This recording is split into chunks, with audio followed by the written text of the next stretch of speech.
Hello, everyone. Welcome to How to Break into an AI Career Without a Degree. I am Deborah Brown-Volkman. I'm here with Harry. Hello, Harry. How are you? Hello, very good.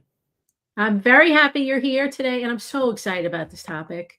We're going to do some introductions first. My name is Deborah Brown-Volkman. I am a career reinvention coach. I'm a career transformation expert. I am an author of 8 books, and I've coached thousands of professionals from Fortune 500 leaders to job seekers who want to reinvent themselves through some pretty challenging times, through layoffs, through career pivots, and AI disruption.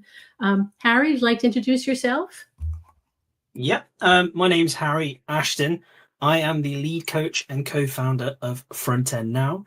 I've been a software engineer for quite a while, over 10 years now. I've been a lead for half that time. I've worked with some of the biggest clients you can imagine, worked with some of the biggest companies you can imagine, and worked on some of the most complex user interfaces as well. And now I teach people how to break into big tech and get into a career of tech as a coder and learn how to essentially use AI to help you do that. So there we go. Good. Yeah, this is good. And I'm excited about this because I don't see this topic a lot. And, I get questions, do I need a degree to break into AI? And that's the crux of Harry and I's conversation with you today. Like, do you think you needed a degree? Think again. We're going to talk to you about why skills matter more than degrees in the age of AI. And if you've been told you don't have the right background or it's this crazy, overwhelming thing, this conversation will hopefully, and that's our goal, help you change your mind. So if you have any comments or questions, please put them into the comment section. So we will be looking as we're going on. And I do want to say that I do have a big announcement at the end. I've been talking about it or alluding to it on LinkedIn for the last week or so. So if you stick around, I am going to tell you what it is. Okay. All right. So let's get started. So Harry, our roles are pretty similar. I help professionals pivot into AI ready roles without becoming a programmer first.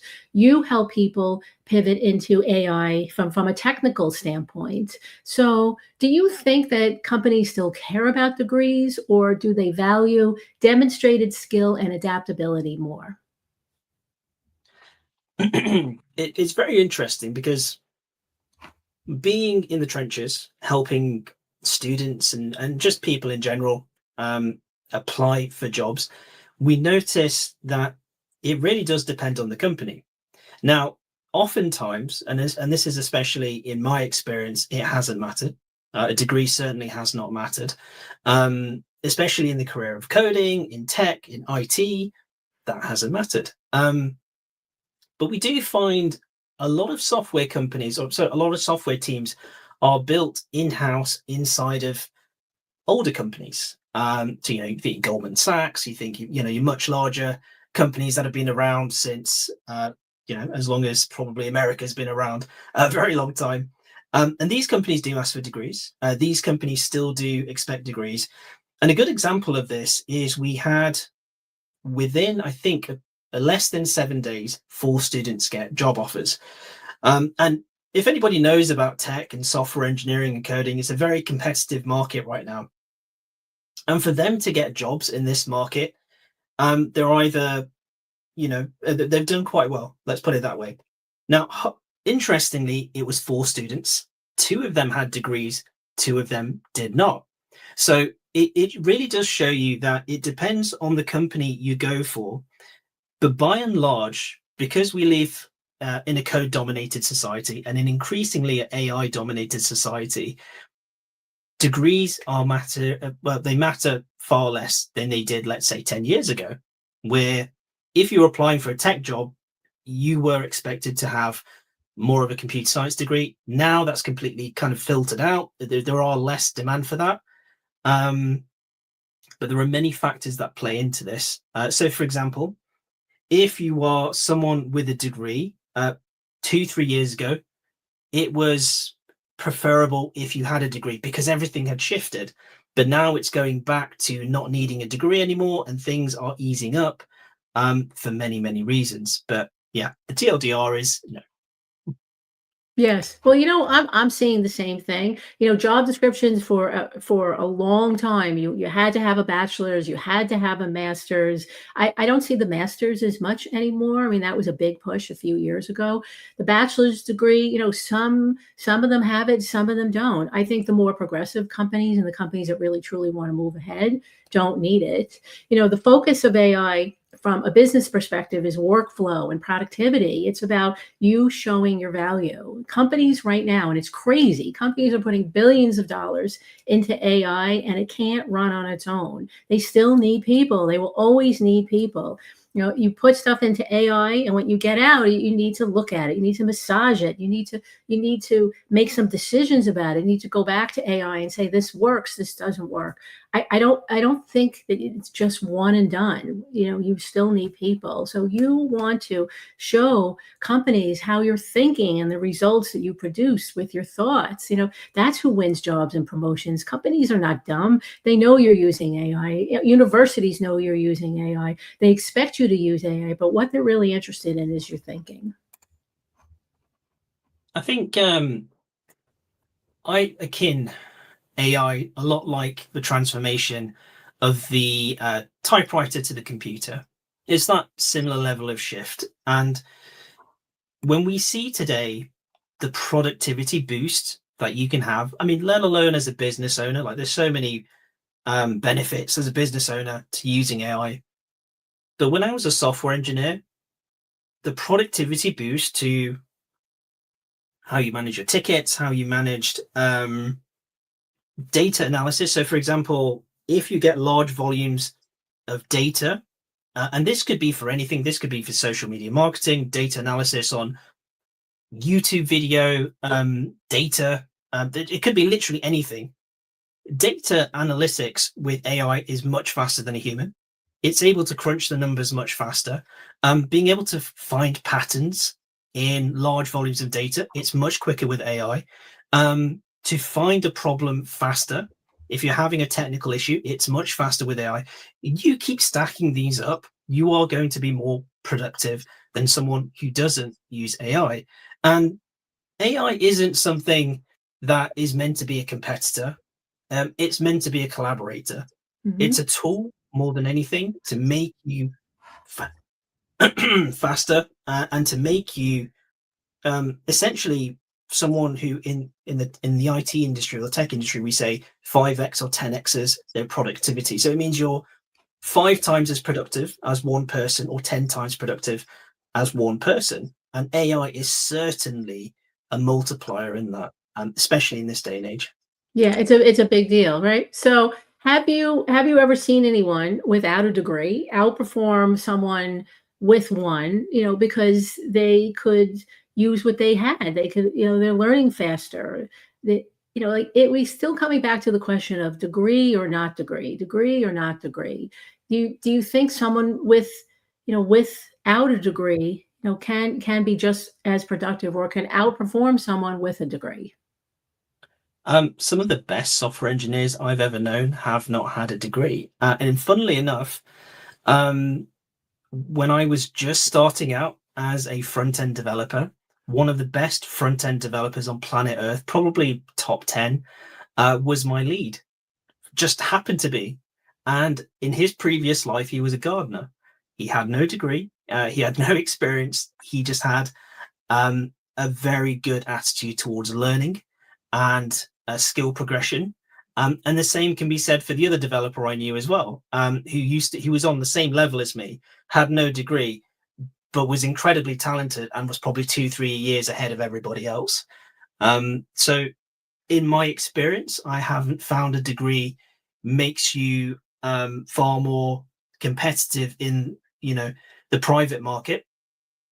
I mean, you could be very good at the academic side of computer science or whatever degree it is that you're doing, but the real world is very different, and the real world is probably a few years ahead of what the academic track is and whatever they're teaching at that time. And obviously not to disrespect the people teaching these courses, but oftentimes, and this is what I find, I've got friends who are professors at universities, and I can tell you this for a fact, there's a big percentage of them that haven't got that much industry experience. So you're being taught by people who might not necessarily be as sharp as the people that you'll be working alongside with. So there's a lot to consider there. But I would say a degree certainly doesn't make you better than people without. And that's just from my experience. Yeah, I've had this conversation about degrees and do you really need one? And I'm not so sure about it. I think college and the university, it helps you figure out who you are, and it gives you insight. It gives you insight, but things are changing so fast that I don't think degrees can come up, can really catch up. Like a few years ago, if you would have said to me, where should I study? I would have said, computer science, STEM, that's where all the jobs were, because that's where the jobs were. Companies were putting all this information online. What we didn't realize is they were putting all this information online so they could then replace people. But we had all this paper that needed to go online, and now it's online. Now you don't need as many people. But I would have said that's where the jobs are.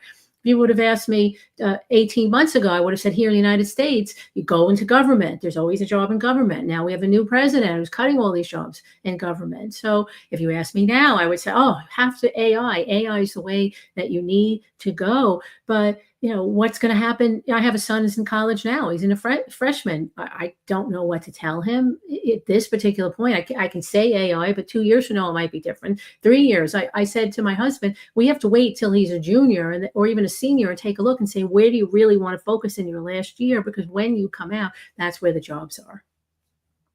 My view on it is this: you've got to create a moat around yourself, and you've got to have career agility. It is so important. In a very fast-paced, fast-moving world, you have career agility. And what do I mean by that? Well, that means that you're very adaptable, highly adaptable. You stay curious, so you make sure you're always learning. And being in the field that I'm in, it is ever moving. Every year or two, there are big changes. So I've always had to be like that. But I think just with AI and life in general now, I think being career agile, being curious, these are things that the majority of us who want to do well going forward have to really consider. So, for example, if you are a lifelong learner, you are never going to be obsolete. That's just a fact. Mm-hmm. So that's my advice that I would give to everyone who is looking at, the industry and, wondering what to do next. That would be my advice. Yeah. I mean, there's so many different ways to learn now. I tell people, because I think the place to start is learning, and I say that to people, and they get afraid. I have to go back to school. I have to get another degree. No, that's not true. There's so many certifications out there. LinkedIn Learning has a plentiful amount of certifications from a business perspective, from a technical perspective, and it goes once you complete it, it goes right on to your profile page. So there's a certification section. You have all these AI certifications. Those are things that recruiters are searching for and hiring managers. You come up on the searches. There's Coursera. There's so many different. Google has it. Some of the largest universities in the world have AI courses. You can get up to speed. You have to say, I will get up to speed, and then put some time aside to focus on it. So oftentimes what I tell my students, and we're looking through the lens of coding, is don't treat AI or LLMs as code factories or things that just give you the answer. Use them as advisors to help you solve the problem. So it basically helps you with the problem solving of any problem. Now, if you do that, you essentially become sharper as a problem solver. You become someone who becomes very good at problem framing.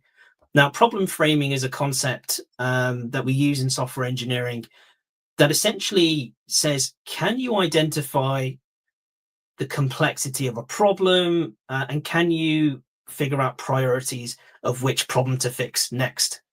These are skills that if you're going to work with AI, this is increasingly what you're going to have to work with. In 10 years time or however long, when AI becomes very powerful, because I believe right now this is what we see AI as now. This is probably just about as powerful as we're going to get until AGI comes along, which is artificial general intelligence, that's the big change. That's the Terminator, Skynet type of thing we're thinking about. That's the thing that's going to be possibly replacing doctors and lawyers, and that's the big thing. So, for anyone worried about AI right now, I would say until AGI comes along, a lot of jobs are safe. Yeah. Even now, and this is the truth because I'm in the trenches with software engineering, not a single AI has replaced a software engineer successfully, even at a junior level, let alone the complex problems faced at a senior engineer level. However, that isn't forever. We are looking at maybe 10 years from now when AGI comes along, where there is true challenge to your job security. And you do have to be career agile. And I would say until then, look at all the ways that you can work with AI to help you. Look at all the best ways that you can be the most useful with AI, because it's incredibly useful. It is a big shift forward in technology that we haven't had in a very long time. I think the last time we've had a big shift in technology is probably 2007 when the iPhone came out. Okay. I think that's probably the last time we've truly, as a planet, felt this is a big shift. So we are, I mean, reality is reality. We are in a big shift right now, and we have to adapt. Yes. And this is, the iPhone changed the world, but it didn't change. Well, it did in a way change how we work, because we had to adapt to mobile phones. We had to adapt to social media on the mobile phone, which changed social media marketing. It changed how you market to people. It changed a lot of things. And in this way, AI is doing something very similar. So you've got to be adaptable, and you've got to be able to create a moat around yourself to be able to handle it. Yeah, because I think companies still don't know what to do with it. What you were talking about with the pilots failing, Forbes had an article and they said the majority of pilots are failing. That people don't know what to do with it, and it's a priority. Companies are putting so much money into it. Every day there's an article. This one's putting billions, and this one's putting billions. I think that the shift is going to come from the individual. It's going to be people like you and me and people in workplaces where they say, I need to incorporate AI into my role. I'm going to redesign it, and I'm going to pivot my role because it needs to be done. Companies expect you to know AI, but they don't know what to do with it. And so you want to start learning. You want to start learning. Again, you can start with certifications. You want to document your work. You want to document your accomplishments, and you want to put it somewhere. You want to start talking about it. You want to create a website. You want to showcase projects and case studies in your thinking. And you want to add testimonials, add media links to your LinkedIn page. Use YouTube to show your work. Create a blog or get on Substack. That is how you're going to show your thought leadership. It could be as simple as you sit at your desk and you say, I really need to automate how these reports are done. And then you do it and you start to talk about it to your boss. You start to talk about it in meetings. All of a sudden people come to you and go, how did you do that? Show me how you did it. So your initiative and your drive can help you redesign your career and take it in a direction that you didn't think. And that the more you do and the more you learn and the more you share, that is how you're going to get jobs. That's how you're going to keep jobs. That's how you're going to get opportunities. That's how you are going to really shine and grow and transform your career. Absolutely. And we advise that to our students as well, that AI is not going anywhere. And in reality, you could fall into a trap of overly relying on it, which is the other side of it. You could really get into it, but relying on it too much really does change how you think. And I think what I would say is think about what AI can't replace. I think that's a really good frame of mind to go into. So skills that rely on judgment, context, or empathy. These are things that you should strengthen. Human connection and communication. These are skills that really AI can't necessarily, take at any point. Well, maybe in the far, far future, but in certainly now, these are strengths that you need to sort of work on the soft skills, and also, creativity and taste. These are all things that add up and add up, and these are things that AI simply just can't replace right now. AI right now, the landscape we're in right now, essentially is that AI or LLMs, these big companies, have hit a data wall. So AI is not going to make the massive progressions and leaps that we have saw in the past. And a lot of people have said the AI bubble is bursting, but what's really happening is AI is not going anywhere, Yeah. because it's too useful. It's very, very useful. As a person who runs a company, as a person who has students who use it to learn and everything, it's incredibly useful.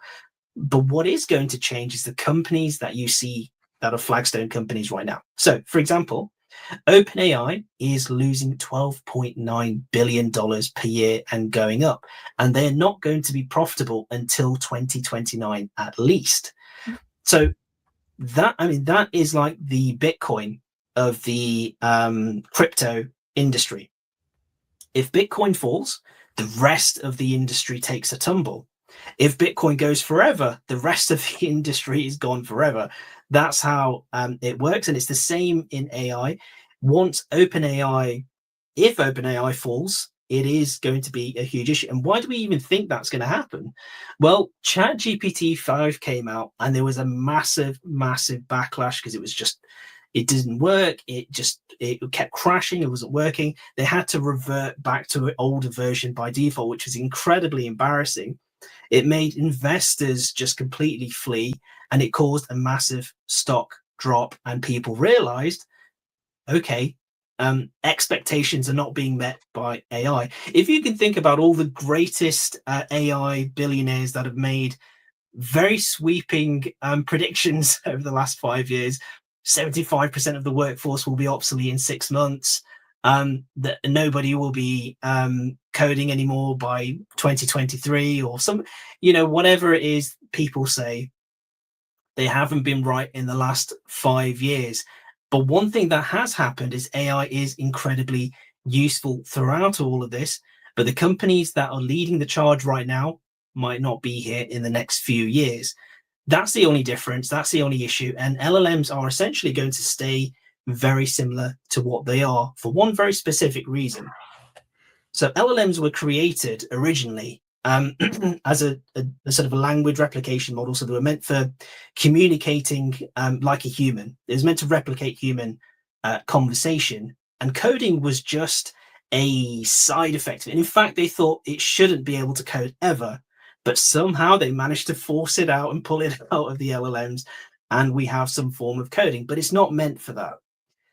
Now, where you see AI shine is video, music, all the cool, really amazing things that you see insanely transforming year on year on year. If you've ever seen the Will Smith spaghetti videos from over the last 5 years of how terrible it was when it first came out to what it is now, it's a huge transformation. So AI shines in different places, and it's important to know where it shines and how to use it in this day and age.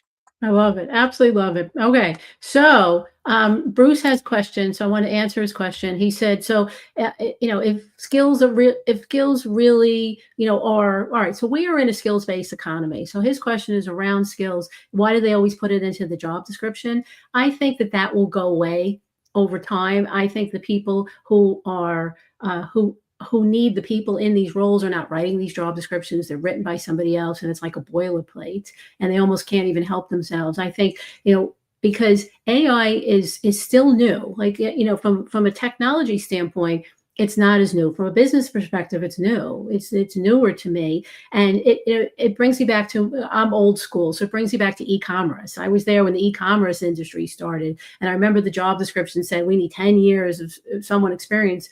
With e-commerce, there was no 10 years. There just wasn't. So I think that companies will adapt because the skill set isn't there, and that the money is being put into something. So, something's going to have to break. And I think that the skills will eventually, the degree requirement will go to the bottom and skills will go to the top.